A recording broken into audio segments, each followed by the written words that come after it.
Boa noite a todos. Nós estamos começando nosso estudo de Daniel. Estamos estendendo um pouco o assunto das 2.300 tardes e manhãs. É um assunto que é muito importante para a nossa compreensão do ponto de vista de que explica a origem da Igreja Adventista do Sétimo Dia, como igreja remanescente dos últimos dias.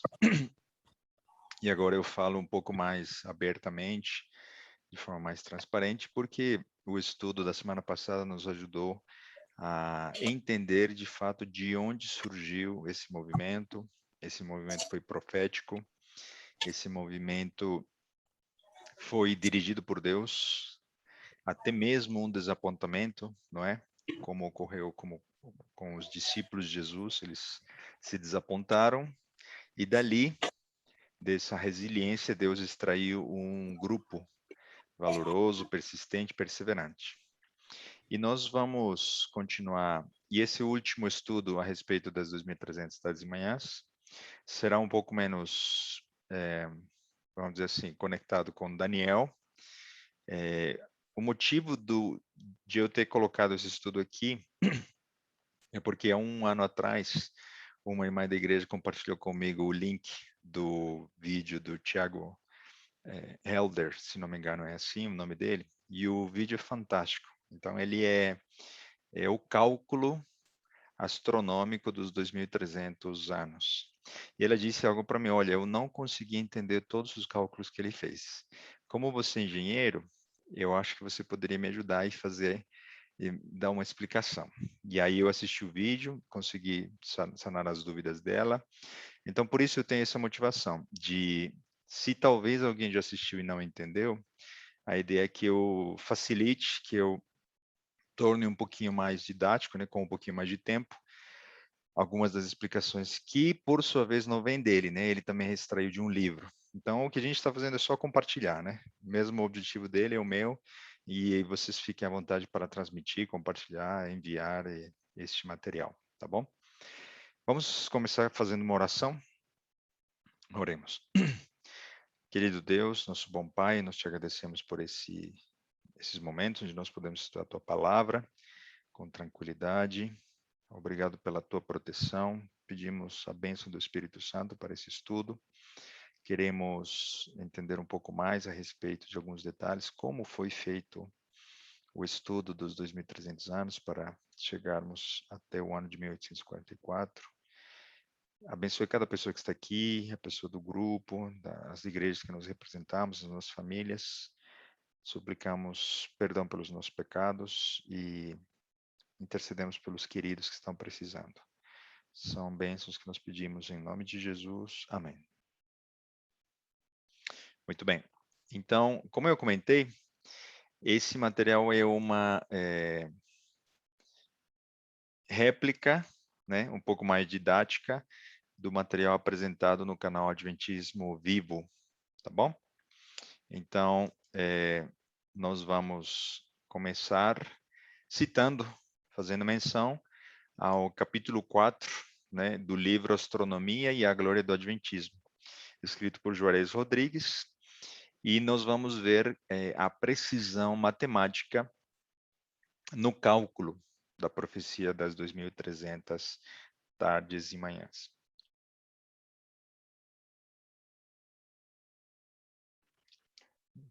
Muito bem?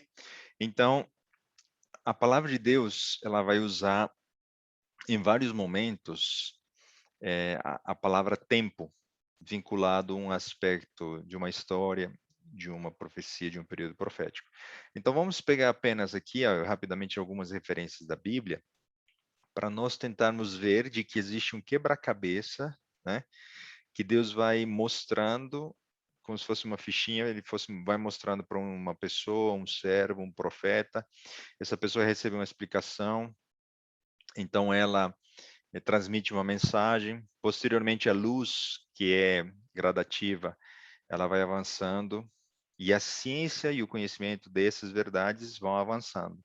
E hoje nós temos o privilégio de conhecermos muito mais, inclusive, do que Daniel, graças a que nós estamos milhares, né, centenas de anos posterior ao momento em que ele recebeu as profecias e as explicações e as interpretações. E porque nós, provavelmente, eu tenho quase certeza, seremos a geração que verá Jesus voltar. Então, por isso que é importante que nós tenhamos muito claro que existe uma plenitude dos tempos. Nós estamos querendo dizer com isso que Jesus tem hora e data marcada para a perspectiva humana. Para a perspectiva divina, sim, isso já está, já é de conhecimento do Pai, né, do Filho, desde a fundação do mundo, tá bom? Mas não foi revelado para nós, nem para os anjos. Então vejam o que diz Gálatas 4:4. Mas vindo a plenitude dos tempos, Deus enviou seu Filho, nascido de mulher, nascido sob a lei. Ou seja, Jesus foi concebido pelo Espírito Santo em Maria, no momento em que a providência divina achou conveniente. E isso já também era conhecido antes da fundação do mundo. Não houve atraso nem adiantamento. Houve o momento correto. Isso prova o quê? Que o inimigo não pode mudar os tempos, não pode alterar os planos de Deus, e eles ocorrem mesmo com uma luta intensa por parte do inimigo e as suas hostes para que os planos de Deus não se realizem. Apenas como exemplo, você sabe muito bem que Jesus nasceu na época em que Roma Imperial estava atuando com muita intensidade. Quem estava por trás disso? Quem estava querendo que devorar com uma das suas cabeças aquele descendente que nasceria da mulher, de Apocalipse 12? Era o inimigo usando Herodes, usando o poder de Roma Imperial, como nós já vimos estudando até aqui. Então ele conhecia os tempos, conhecia as profecias, e ele indagava pelos sinais, né, quando nasceria o Messias. Então ele tentou de tudo para frustrar os planos de Deus, mas nós sabemos que os planos de Deus não podem ser frustrados. Por isso, acontece o que aconteceu na sua vida, embora não pareça, acredite, os planos de Deus estão se cumprindo. Vamos citar um exemplo. Isso aqui é interessante porque vocês conhecem a história de que quem esperou na plenitude dos tempos a chegada do Messias, Jesus? Foram os judeus, foram os descendentes de Abraão, foi a igreja escolhida daquele tempo, foi o povo escolhido por Deus? Infelizmente não. Quem estudou as profecias, quem recebeu inspiração do Espírito Santo e revelação para discernir, né, os astros, e não eram astrólogos, né?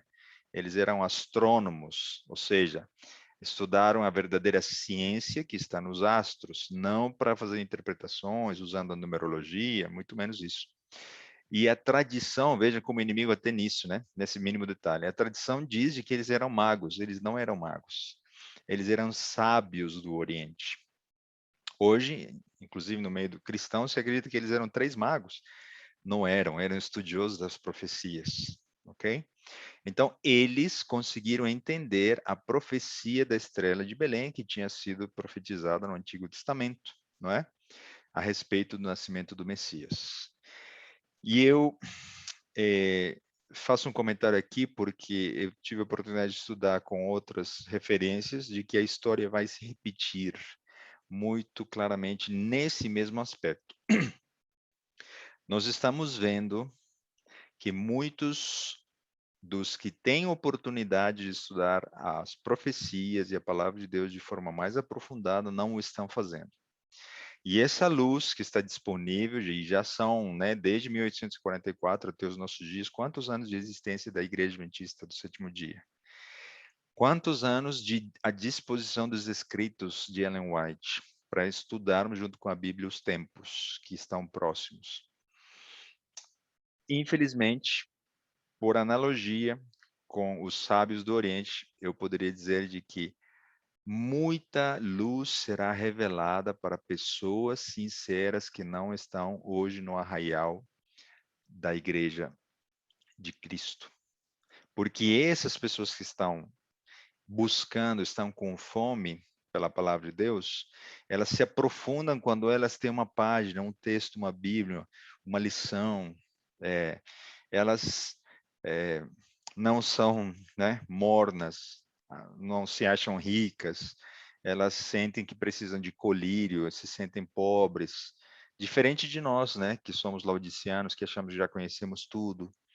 Então, a segunda vinda de Cristo é bem provável que seja mais reconhecida a sua proximidade por aqueles que receberão um pouco antes dela acontecer luz suficiente para que milhares de pessoas também se salvem e entreguem a Cristo. A missão, nós temos a missão de compartilhar as verdades. Se nós não cumprimos, lembram o que João Batista falou para os israelitas? Se vocês não gerarem frutos, então vocês serão cortados. A história vai se repetir. Não faça planos para que você não seja um líder religioso da igreja, seja lá qual for, né, adventista, batista, que você pertence, de forma que você menospreze as oportunidades de estudar e conhecer mais a palavra, porque os tempos estão muito, muito próximos da segunda vinda de Cristo. Marcos 1, 14 e 15 fala: E depois que João foi entregue à prisão, veio Jesus para a Galileia pregando o evangelho do reino de Deus e dizendo: O tempo está cumprido e o reino de Deus está próximo. Arrependei-vos e crede no evangelho. Percebam novamente a referência de que há um tempo definido por Deus e foi revelado alguns meses, anos antes para João Batista, para Simeão, né? Para Zacarias, para Elizabeth, para Maria, que esse tempo havia chegado. Haverá um momento em que Deus se manifestará com maior intensidade e as pedras falarão. Deus vai se revelar através de sonhos para muitos que ainda não são cristãos, mas se converterão pouco antes de Jesus voltar. Lembrem-se de que nós estudamos em Daniel 2 de que Nabucodonosor seria salvo porque Deus estava trabalhando com ele através dos sonhos? Então, isso também vai se repetir. João Batista, apenas como um contexto geral, né? Foi ele que falou essa expressão que o tempo estava cumprido. Foi escolhido por Deus para preparar o caminho do Messias. Você sabia que, e eu estou fazendo a ponte com o estudo da semana passada, que Ellen White foi escolhida por Deus para preparar o povo para a segunda vinda de Jesus? Você sabia que existem pelo menos umas 12 semelhanças entre João Batista e Ellen White? Eu vou dar aqui algumas delas que estão na minha mente. João Batista recebeu o dom profético depois de vários séculos de escuridão em relação ao dom profético. O último dos profetas tinha sido Malaquias, muitos séculos antes.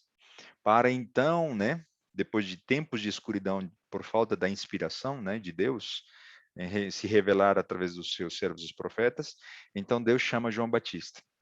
Depois de tempo de escuridão.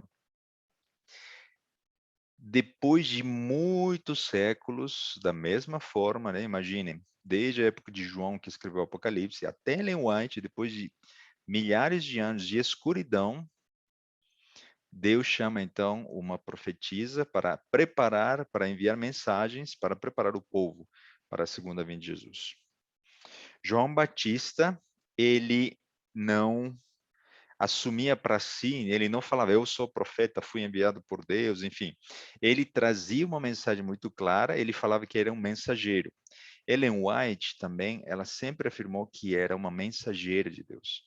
Ela praticamente não faz menção dela, né, falando de si mesma, de que ela era profetisa. Mas nós sabemos que era, porque ela fez profecias que já se cumpriram. Então, existem várias semelhanças entre eles, no aspecto da mensagem, do público-alvo, da preparação do povo, né, para esses eventos relacionados com Cristo. Tá bom? Então, João sabia que o tempo da sua chegada estava próximo. A expressão "o tempo está cumprido" se refere à última semana das 70 semanas. Lembram-se que na última semana o Messias seria ungido e depois faria aliança no meio da última semana? Né? João participou da declaração: eis o Cordeiro que tira o pecado do mundo. Um evento que daria início à última semana seria, como eu comentei, o batismo do Messias. Ok? Então, foi ele que disse essa expressão, o tempo está cumprido. Agora, vejam o que está escrito em João 2,4. Disse-lhe Jesus, mulher, que tenho eu contigo? Ainda não é chegada a minha hora. Por que Jesus está dizendo isso? Jesus tinha a hora, o dia, o mês e o ano programados para dar início ao seu ministério. Vocês sabiam disso? Por quê?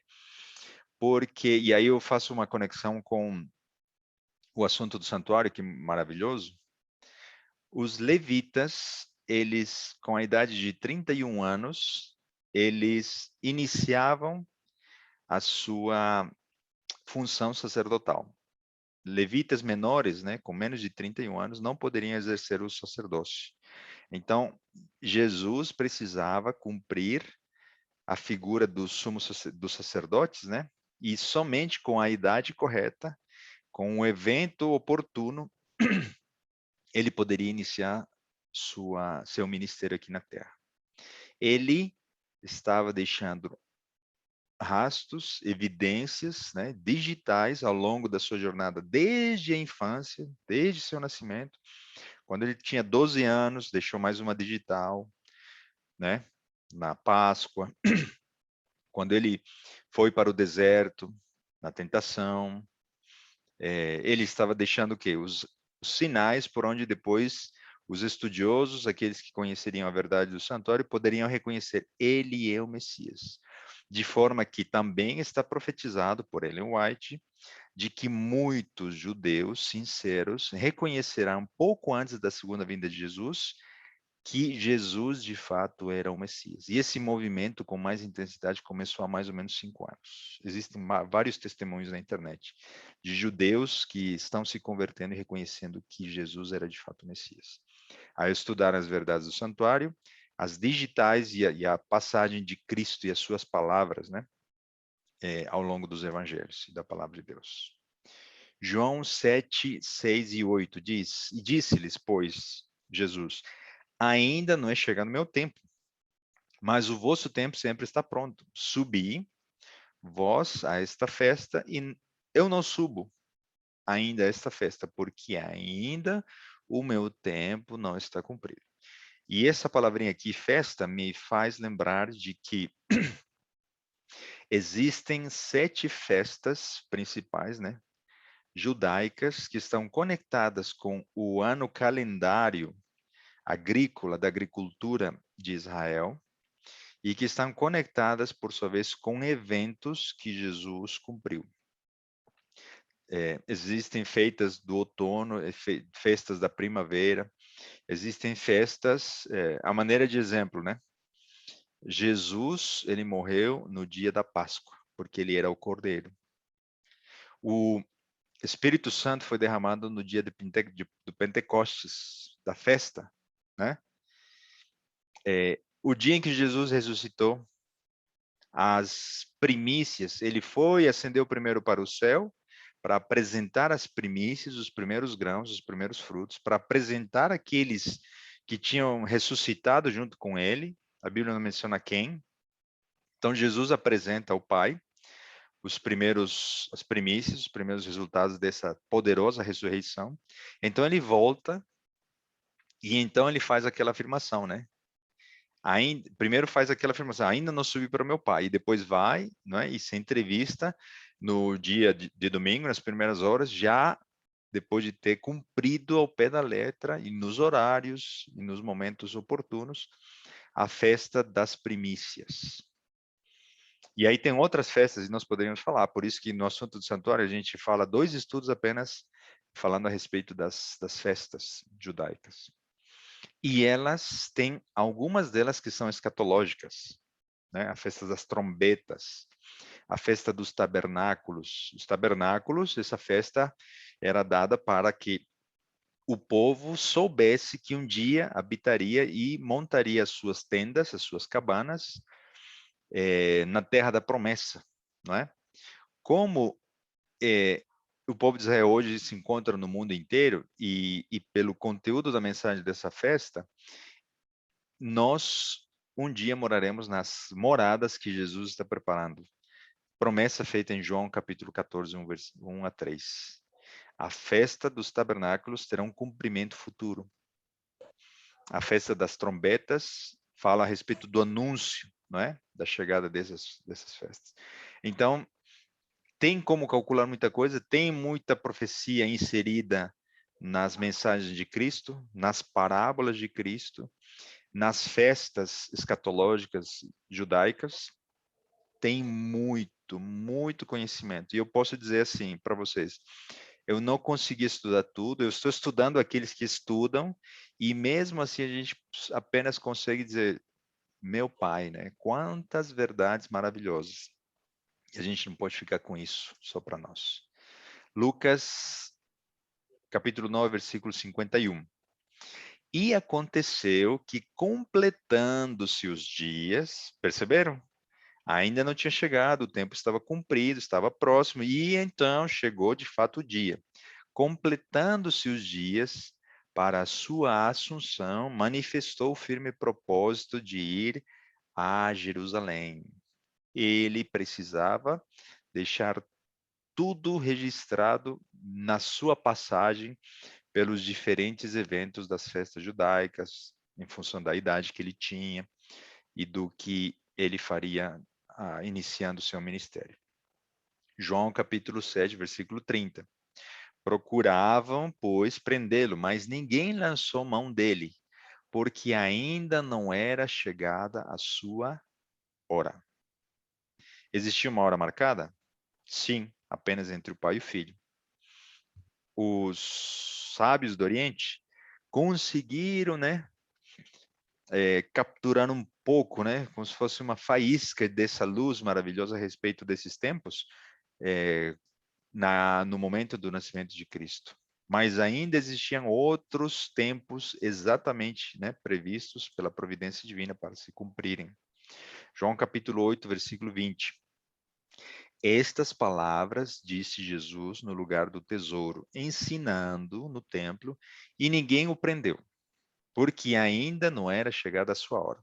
Eu pergunto para vocês, estamos fazendo um exercício de concordância, né? Imaginem, tempo, plenitude, não chegou a hora, já chegou a hora. Quantos textos fazem referência de que existe hora precisa e exata para o que Jesus faria, tanto na terra como no céu? Por isso, nós estamos já falando 3 estudos a respeito dos 2.300 anos, porque tudo foi friamente designado, planejado na providência amorosa do Pai, do Filho e do Espírito Santo. João, capítulo 12, versículos 23 e 27.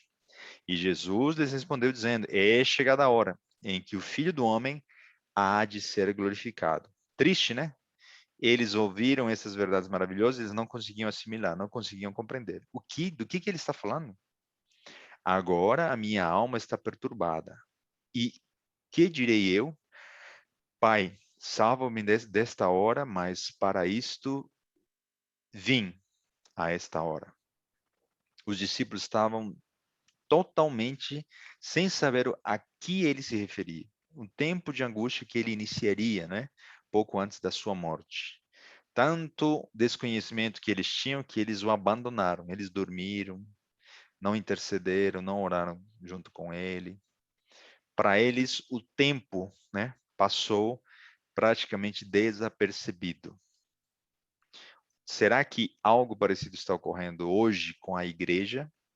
Mesmo em tempos de pandemia, onde todo mundo foi chacoalhado e todo mundo está ciente de que os tempos estão próximos, mas não de fato, não conseguimos reconhecer quão próximos de fato, né? João 17:1.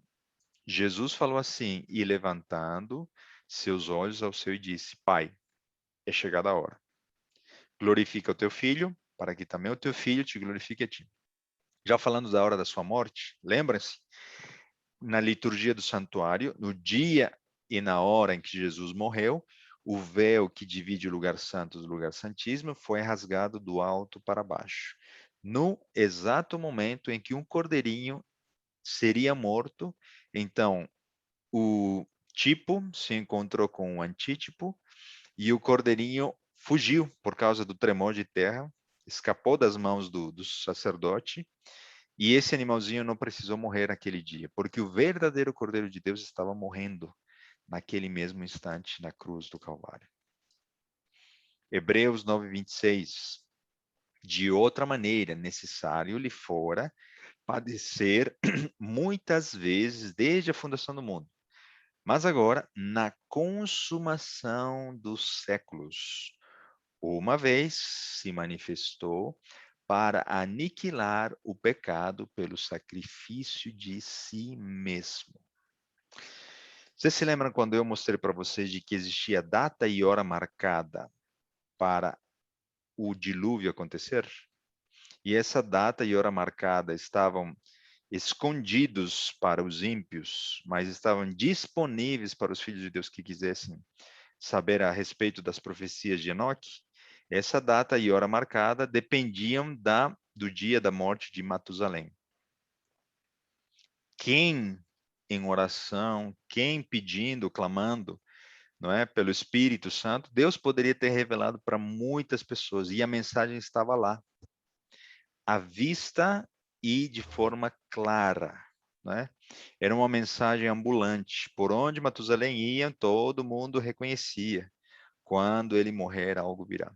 Eu pergunto para vocês, se houve um tempo para o dilúvio, um tempo para o exílio no Egito, um tempo da saída, né? Uma profecia, os 400 anos, 430 anos. Um tempo para o exílio babilônico, os 70 anos de Jeremias, né? Que ele profetizou e que Daniel estudou. Depois, a saída para autorizada, né, pelos medos e persas para reconstruir, o tempo para a reconstrução de Jerusalém, o tempo para o fim das 2.300 tardes e manhãs, a última semana, o ungimento, o batismo de Jesus, o ano em que Jesus morreria foi profetizado, o ano em que Jesus seria batizado foi profetizado. E nós poderíamos dizer, por que que o dia do nascimento de Jesus não foi profetizado? Foi. Bastava saber que dia ele seria ungido, né, batizado, e bastava saber a idade dos levitas com a qual iniciariam o sacerdócio. Você retira 31 anos daquele evento e você saberia, né, inferiria, através da profecia, que ano Jesus nasceria. E ainda mais, né, estava ali a estrela de Belém. Então, o que eu estou levando a vocês pensarem é que nos próximos capítulos de Daniel 11, principalmente de Daniel 12, pensem de que existe grande chance e possibilidade de que existam períodos proféticos que falem a respeito dos últimos eventos antes da segunda vinda de Jesus. Se houve tanta luz não reconhecida pelos céus, né, e sim pelos gentios, pelos sábios do Oriente, para a primeira vinda de Jesus, quanto mais luz haveria para a segunda vinda de Jesus. Não estou dizendo com isso de que alguém possa calcular o dia e a hora, mas pelas festas judaicas nós podemos inferir mais ou menos em qual estação, mais ou menos em qual mês, sem saber o ano. Sim? Então, o milênio, né? O fim do milênio, quando a Nova Jerusalém for descer, e de fato nós moraremos nas nossas moradas, né, nos nossos tabernáculos, nas nossas tendas, para todo sempre. O derramamento do Espírito Santo, a chuva seródia, o derramamento das pragas. Quantos eventos, anúncios, prelúdios da segunda vinda de Jesus ainda disponíveis para a nossa compreensão, se nós procurarmos, né, com oração e dedicação, entendermos os tempos. Existe e está disponível para cada um de nós. Mateus 8:29. E eis que clamaram, dizendo: que temos nós contigo, Jesus, Filho de Deus? Quem está dizendo isso? Os demônios. Os espíritos de Satanás também estudam as profecias, também reconhecem que o tempo está próximo. E o que eles disseram? Vieste aqui atormentar-nos antes do tempo. Eles hoje estão desesperados porque lhes resta pouco tempo, por isso estão fazendo com que milhares de pessoas estejam adormecidas sem conhecer as escrituras sagradas com a profundidade mínima que nós precisamos para tomar a atitude correta, tomar a decisão correta em relação à nossa existência. Se você soubesse que você vai realizar uma viagem daqui a 2 anos, né? Como você viveria em relação no local em que você se encontra, sabendo que daqui a 2 anos você vai empreender uma viagem?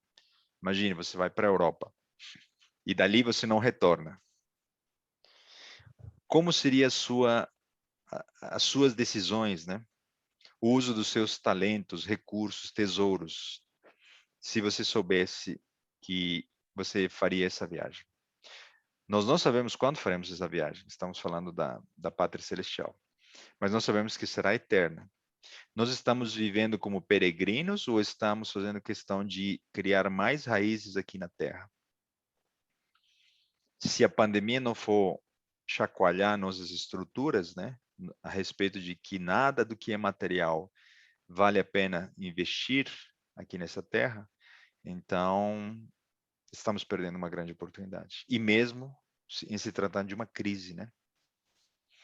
Apocalipse 14, 6 e 7 diz o seguinte: e vi outro anjo voar pelo meio do céu, e tinha o evangelho eterno para o proclamar, pois os que habitam sobre a terra, e toda nação, e tribo, e língua, e povo, dizendo com grande voz: temei a Deus e dai-lhe glória, porque é vinda a hora do seu juízo. Quando começou o juízo de Deus? Em 1844 se iniciou o dia da expiação, né, mundial. Jesus começou a abrir os livros, né, e começou por aqueles por Adão, né, e depois pelos vivos. O mundo precisa saber que o dia do juízo começou em 1844. Quantos anos atrás esse juízo começou? A qualquer hora esse juízo vai terminar. E a mensagem que nós precisamos proclamar é: e adorai aquele que fez o céu e a terra e o mar. E o mar. E as fontes das águas. Muito bem. Esse contexto, né, foi colocado pelo livro de que o Tiago também faz referência, para agora, né, termos evidência bíblica para dizer de que existe sim uma maneira de nós inferirmos, conectarmos, juntarmos o quebra-cabeça, né, dos tempos, para nós entendermos melhor as profecias. O relógio celestial. Existe, nós vamos falar aqui a respeito de um pouco de calendários, né, ciclos, dia, ano, sol, estações e ano solar e ano lunar, tá bom? Para nós entendermos como foi calculado a data de 22 de outubro de 1844. Eu fiz questão de não comentar muito, né, 22 de outubro de 1844 nos estudos passados, porque não tínhamos argumento, né, para dizer aquela data. De onde surgiu 22, né? E de onde surgiu outubro? Por quê? Agora nós vamos demonstrar, e mesmo assim é um pouco superficial, né, porque quem estudou mais foi o Juarez, o pastor Juarez. Então, tá aí apenas o resumo, só compartilhando para vocês. Gênesis 1:14 diz o seguinte: e disse Deus: haja luminares na expansão dos céus, para haver separação entre o dia e a noite, e sejam eles sinais para tempos determinados e para dias e anos. Ou seja, o que Deus está dizendo? Vocês podem estudar os astros, a verdadeira astronomia, e inferir de que os tempos, os dias, as estações e os anos estão definidos pela rotação da Lua e do Sol, não é? Porque são eles que separam o dia e a noite, conforme Gênesis 1, no capítulo 1. O que diz o versículo 16? E fez Deus os dois grandes luminares, o luminar maior para governar o dia e o luminar menor para governar a noite. E fez as estrelas. Ou seja, no meu relógio, né, Deus está dizendo, eu vou usar o sol e a lua para definir os tempos. Salmo 104, 19. Designou a lua para as estações e o sol conhece o seu ocaso. Ok? Então vamos aqui definir, fazer uma definição básica, tá? Que a rotação da Lua ao redor da Terra define o mês. E o mês lunar, né? Ele corresponde a 29,53059 dias, ok? É exatamente o tempo e a fração, né? Que demora a Lua em dar uma volta ao redor da Terra, tá bom? E qual é o período que a Terra demora para sair de uma posição e dar uma volta inteira ao redor do Sol, que é chamado de ano, né? O ano solar, falando da astronomia, conectado com a física, isso dá para medir, né?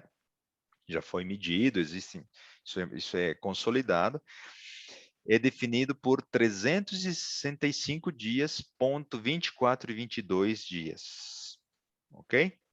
Então, essas frações, né, de dias vão, inclusive, nos ajudar a entender como foi feito o cálculo dos 2.300 anos. Muito bem, dada essa definição, como é feito o calendário ocidental? Que todos vocês conhecem, pois convivem nesse lado do mundo, né, o lado ocidental. Lembram-se dessa fração aqui? Essa fração de 0,2422? A cada 4 anos, nós precisamos compensar isso. Se esse 0,25, a cada 4 eu tenho 1, né? Certo? 0,25 vai se tornar em 0,5, depois 0,75 e depois vai se tornar 1. Então, a cada 4 anos, eu preciso compensar com um dia esse 0,2224. Por isso, nós temos o ano, né? Onde existe o dia 29 de fevereiro.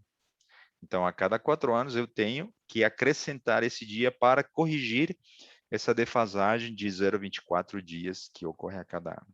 Tá bom? E o calendário gregoriano ocidental, ele é baseado no Sol e já crava que o ano tem 365 dias. E nós sabemos, né? Alguns meses têm 30 e outros meses têm 31 dias. Ok? Qual que é o calendário lunisolar? Ele é baseado na rotação da Lua em torno da Terra e esta, por sua vez, em torno do Sol. E é a base, né, essas rotações que nós usaremos para entender esse cálculo das 2.300 tardes e manhãs. Muito bem. Precisamos definir e sentar as bases do calendário judaico, por quê? Porque e eu já dei algumas evidências, né, aqui, levantei alguns argumentos, o sacrifício da manhã, o sacrifício da tarde, né, o ritual do santuário, certo? As festas judaicas, esses elementos estão conectados com os registros que Jesus deixou aqui na Terra e que estão envolvidos na última semana das 70 semanas, tá? Então, por isso, precisamos usar o calendário judaico, não podemos usar diretamente o calendário gregoriano para fazer esse cálculo, tá? Por isso é que, devido aos 0,53 dias, né, que existem a cada mês, os meses judaicos, né, os meses judaicos, alguns têm 29 dias e outros têm 30 dias. Então, eles também precisam fazer uma correção, tá bom? Nos meses. Não são meses com o mesmo número de dias, tá? Então, essa diferença também ajuda para comparar com o calendário gregoriano.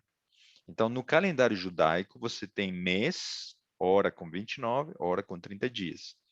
E o ano, ele pode ter entre 354 dias ou 383 dias. E eu vou explicar por quê dessa diferença, tá bom? Porque a ideia é encaixar, né, valores inteiros desse ciclo lunar. Então, eles vão acrescentar um mês em alguns anos para compensar esse ano judaico, que terá também o mesmo número, né? 365.50059, tá bom?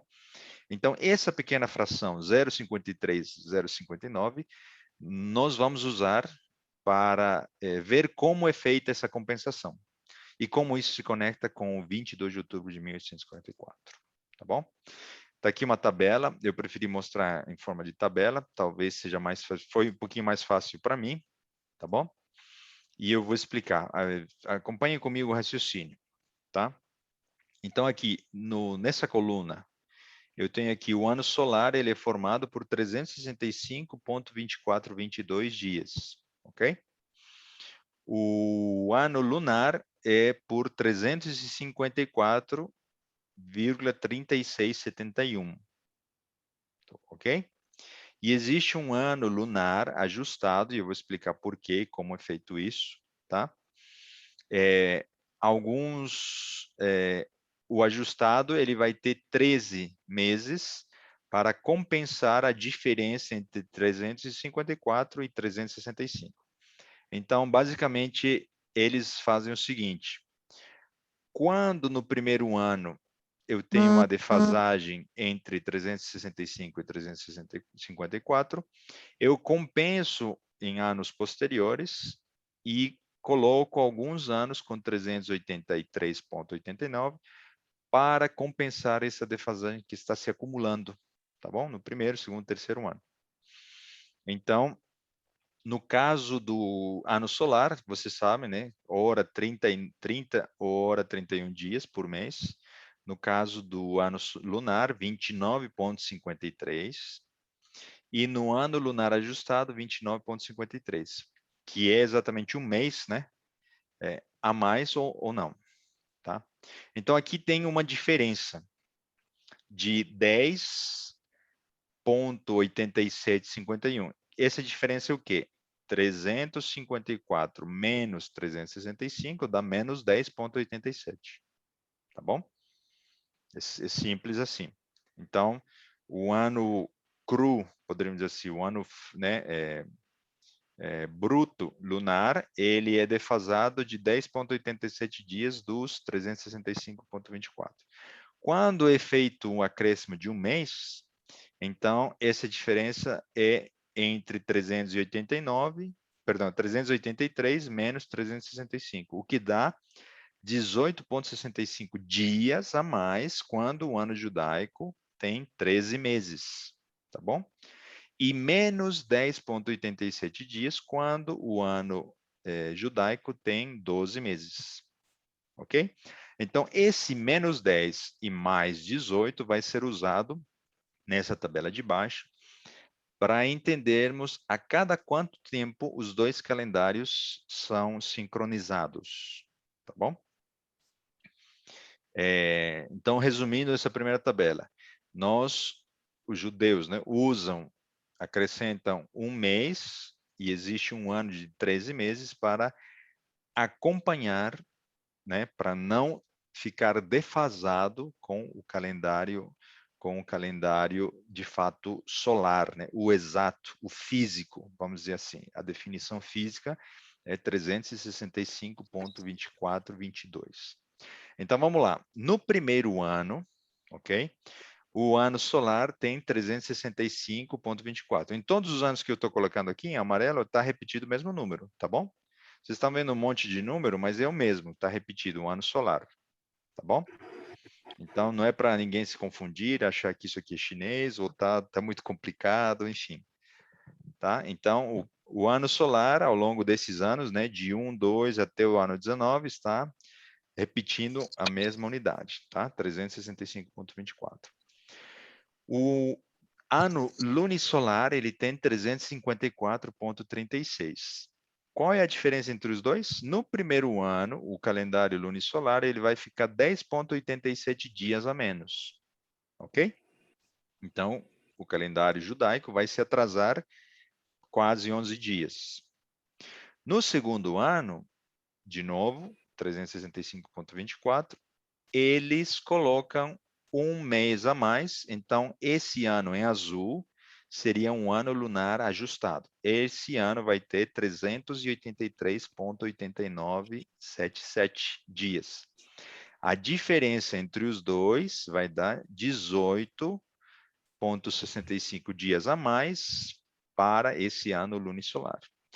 Quando eu faço, né, o balanço entre, olha, eu tinha menos 10 e agora eu tenho mais 18, quanto que eu tenho agora? Mais 7,78. Então, no segundo ano, o calendário judaico está 7,78 dias à frente do calendário solar, tá bom? Então, daqui em diante já fica mais simples de entender. Por quê? No terceiro ano, fica um mês de 12 meses, vou me atrasar 10,87 dias e vou ficar no compensado menos 3 dias. O quarto ano, terei um ano de 12 meses, vou me atrasar 10,87 dias e o acumulado de menos 14. Então, eu coloco um ano de 13 meses, para compensar com 18 dias, que no acumulado vai dar 4,68, tá bom? Aí, o sexto ano vai ser de 12, o sétimo ano vai ser de 13, o oitavo, assim por diante. Toda vez que vocês veem um azul escuro, é um ano de 13 meses lunisolar. Então, quando eu faço a compensação através de todos os anos, eu vou descobrir que no ano 19 eu vou sincronizar ambos os calendários e praticamente a diferença de 0,0868, compensação total, né, de atraso versus adiantamento, será de 2,044 horas. Tá bom? Então, a conclusão é que a cada 19 anos, ambos calendários se sincronizam. E no ano 20º começa novamente uma assincronia, e aí se repete o ciclo, e a cada 19 anos eu tenho o mesmo evento se repetindo para ambos os calendários, tá bom? Então eu queria aqui, eu sei que isso aqui é um pouquinho mais complexo do que às vezes a gente explica, né? Eu queria aqui que levantassem a mão todos os que entenderam. Ou vou abrir o microfone, fique à vontade. Tem alguma dúvida aqui? Podem abrir o microfone, podem fazer uma pergunta, se vocês quiserem. É complexo, mas deu para entender. Então, tá bom. Alguém tem alguma pergunta?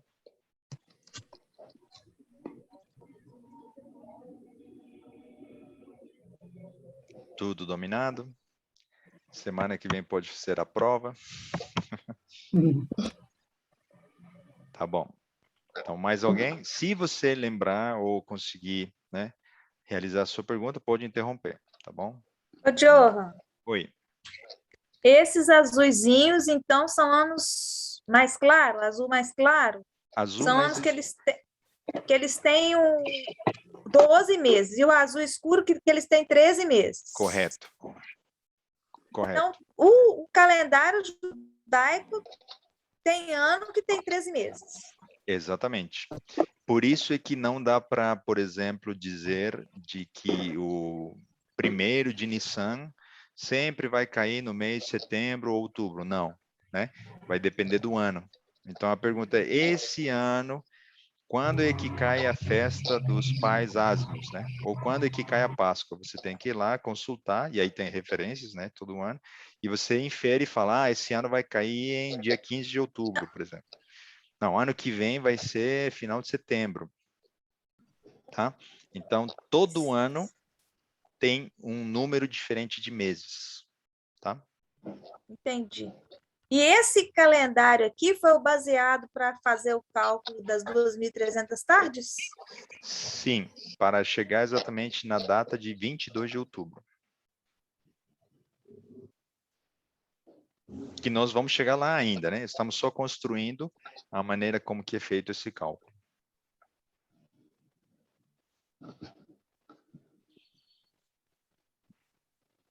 Mais alguma pergunta?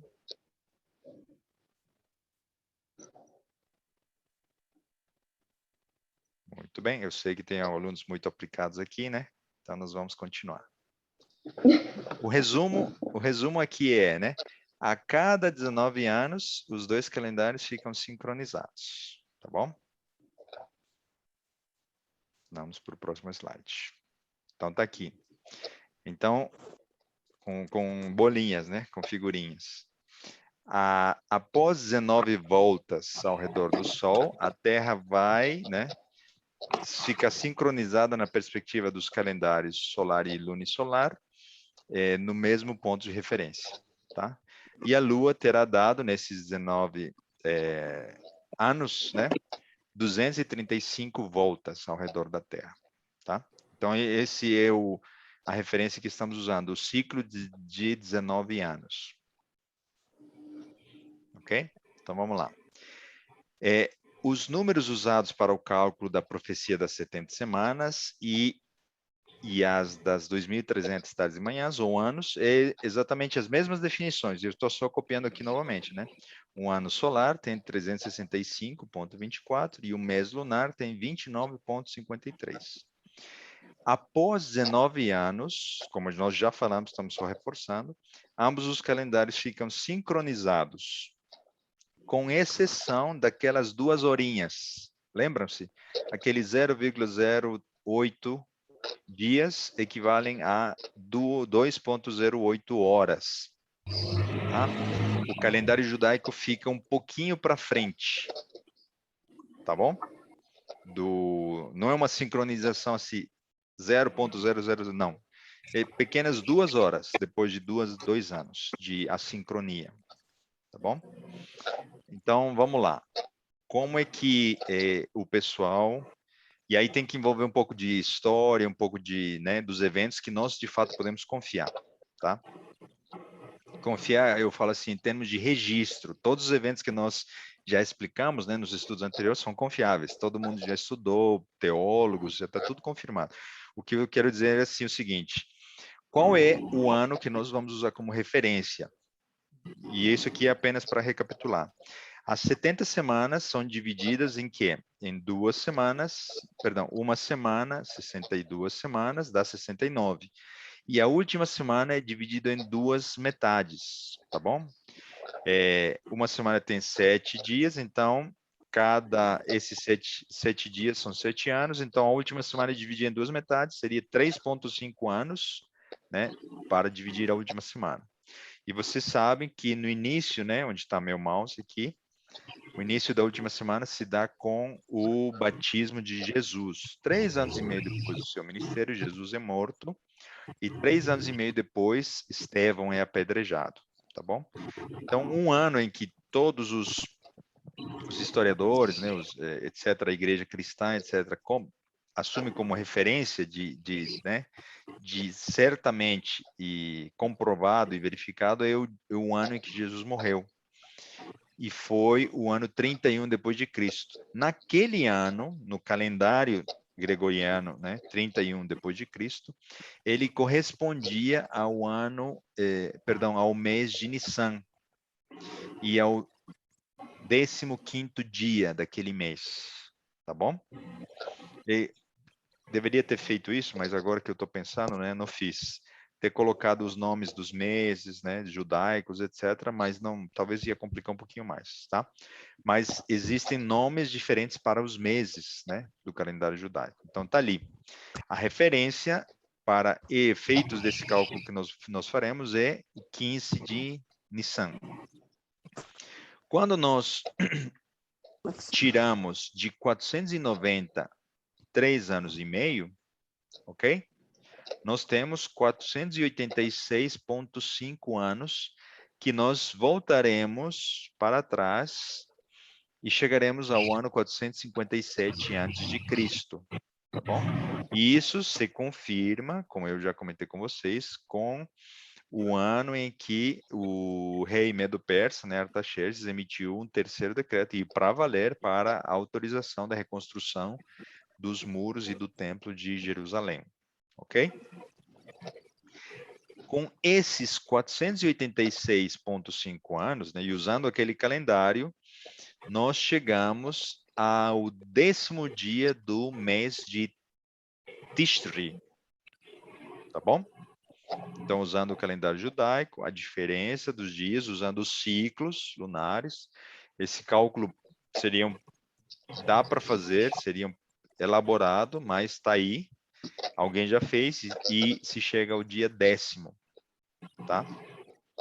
Então, vamos agora fazer o cálculo a partir dos 486,5, que é 490, né, 70 semanas, menos 3 anos e meio.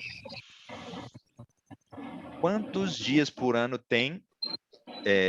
Quantos dias o ano tem? 365,24. Então, multiplicando 486 vezes 365, eu tenho 177.690 dias, ok?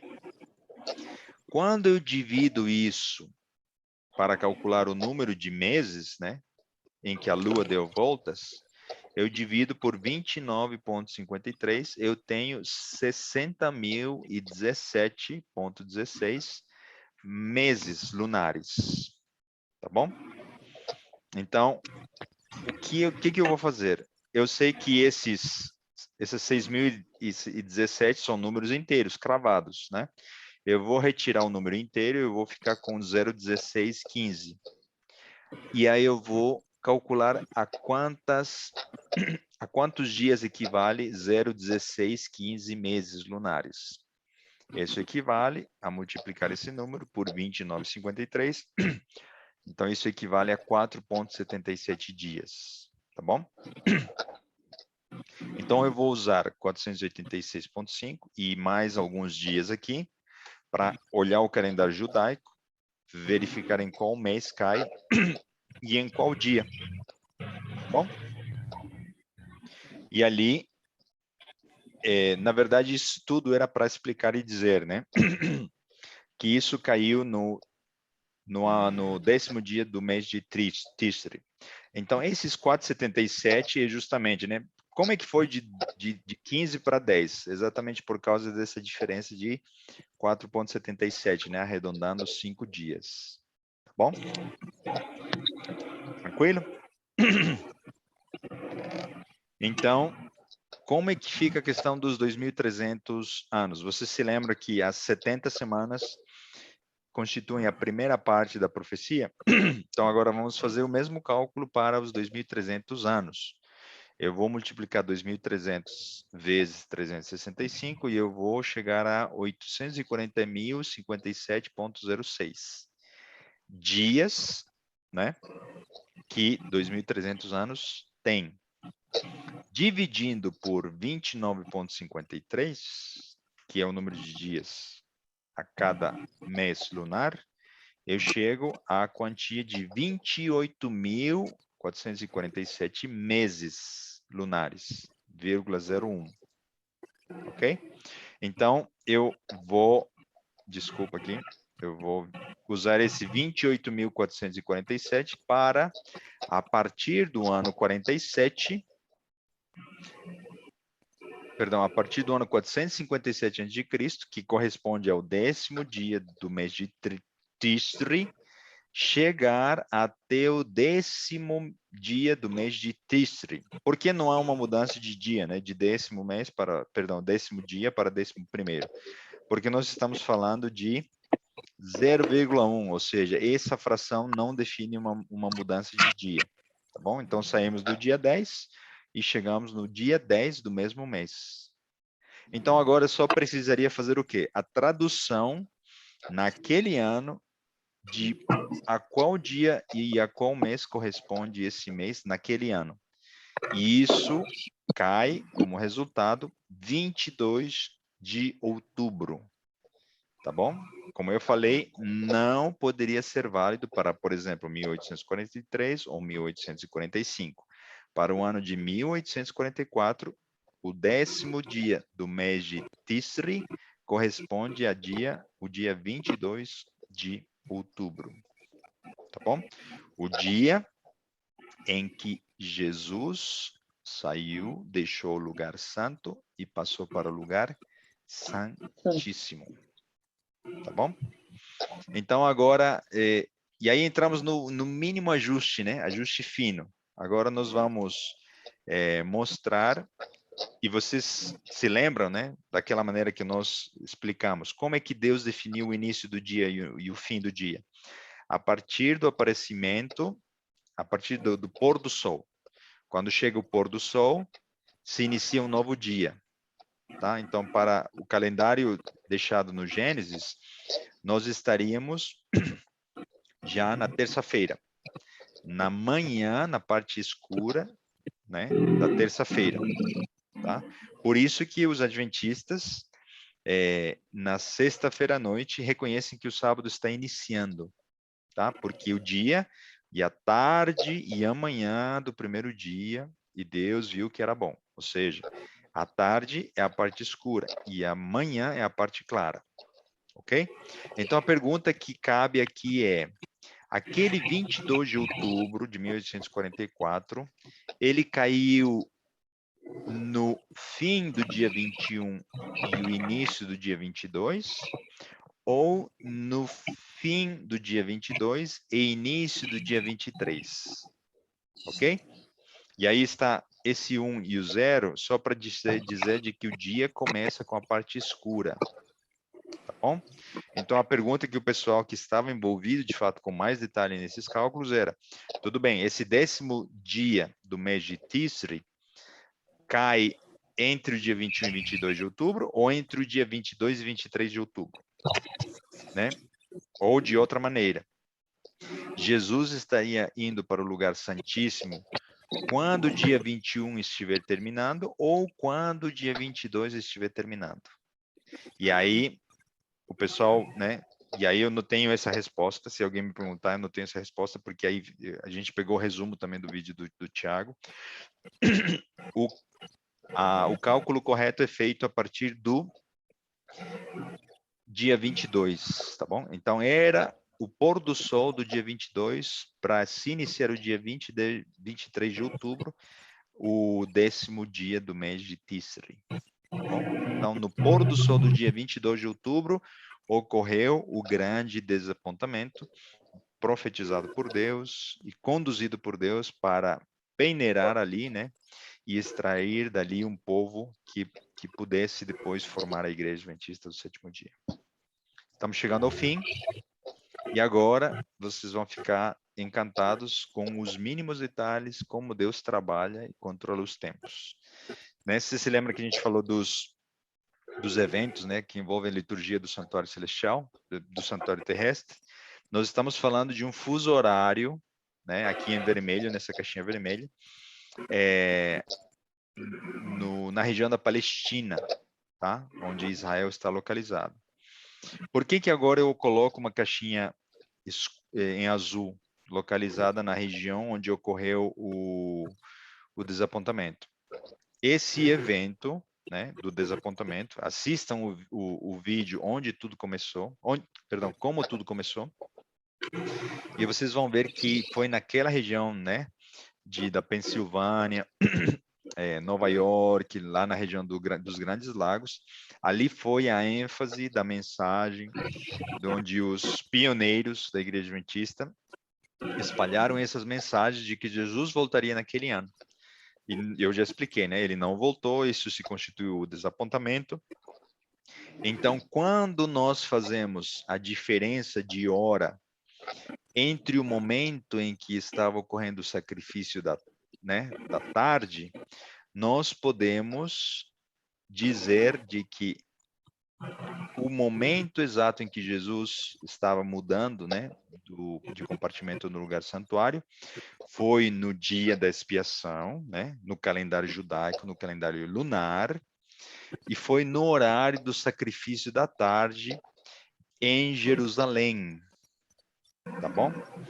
O que era mais ou menos às 20 horas, perdão, às 8 horas da manhã em Boston. Boston como referência, tá? Do fuso horário. Então, óbvio que como Israel está no Oriente, nós precisamos retroceder o número de horas do fuso entre Israel, a Palestina e Boston. Tudo isso para quê? Para dizer de que entre Boston e a localidade de Port Gibson havia uma diferença de 1 hora. O que estava ocorrendo naquele momento? E aí foi o que Hiriam Edson, né, viu em visão quando ele viu o céu aberto e Jesus entrando no lugar santíssimo. Então, até mesmo o horário em que o sacrifício da tarde em Jerusalém estava sendo realizado, exatamente seguindo a mesma liturgia, Jesus estava mudando de compartimento para iniciar o julgamento dos mortos e os vivos posteriormente. Tá?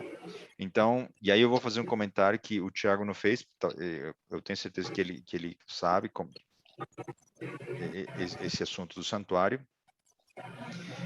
O fato é que o santuário se constitui uma profecia, porque Jesus foi escolhido no acampamento, ele foi morto no Calvário, no altar do sacrifício, ele ressuscitou, né, em representação à simbologia da pia, ele ascendeu ao céu, ok?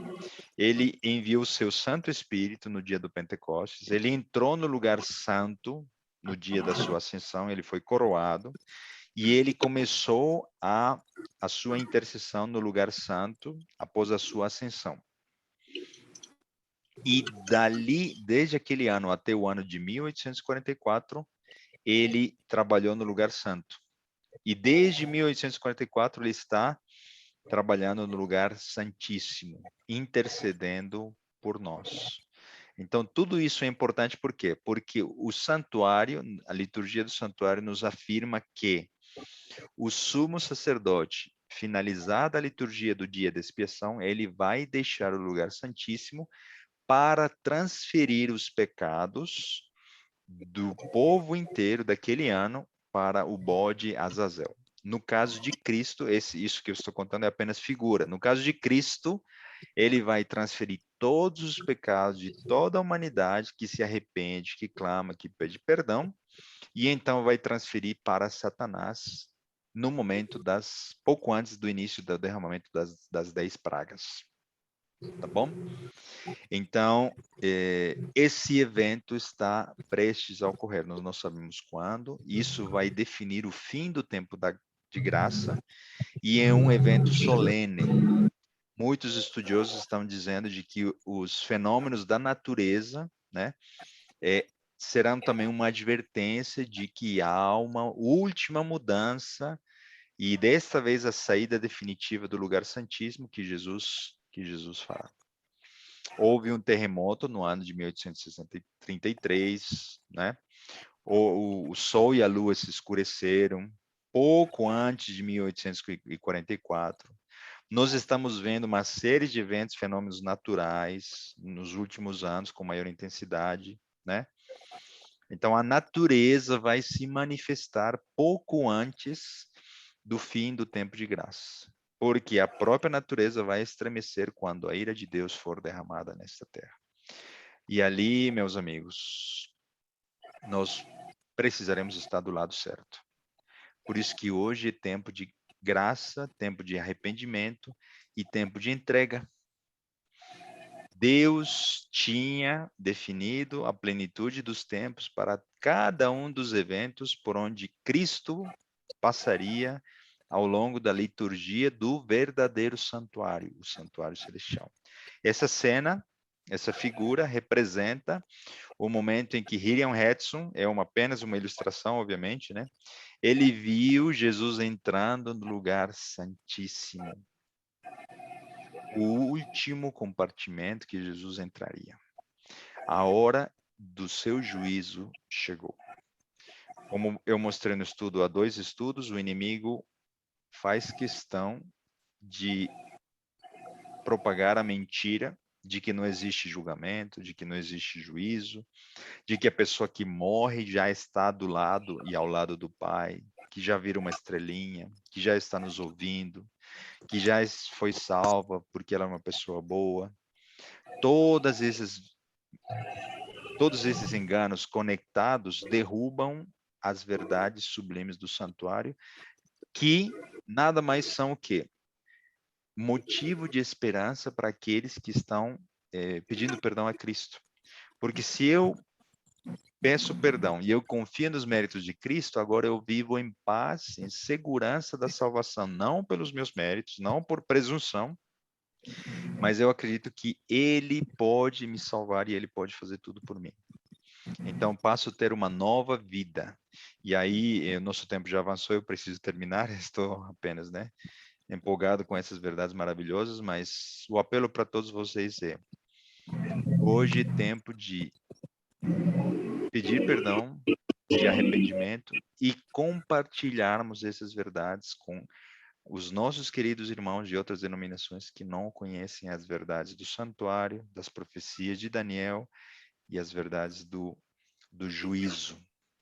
Porque se eles não conhecerem essas verdades por nós, eles poderão receber as pragas. E quão triste será se alguns deles nos disserem, você sabia de tudo isso e você não compartilhou conosco?